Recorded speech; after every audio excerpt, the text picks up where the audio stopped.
ઇઝરાયલીઓ રસ્તામાં મરી ગયા, પેલા સાપ કરડવાથી મટી ગયા.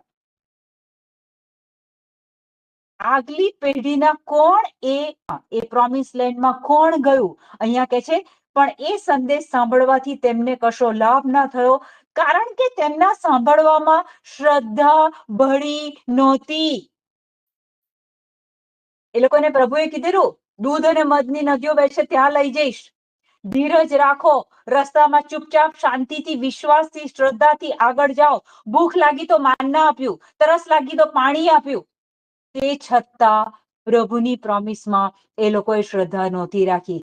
આજે પ્રભુએ તમને ને મને પ્રોમિસ આપી છે કે ઈસુના ઘાથી તમે સાજા થઈ ગયા છો, ઈસુના સોળથી તમે સાજા થઈ ગયા છો.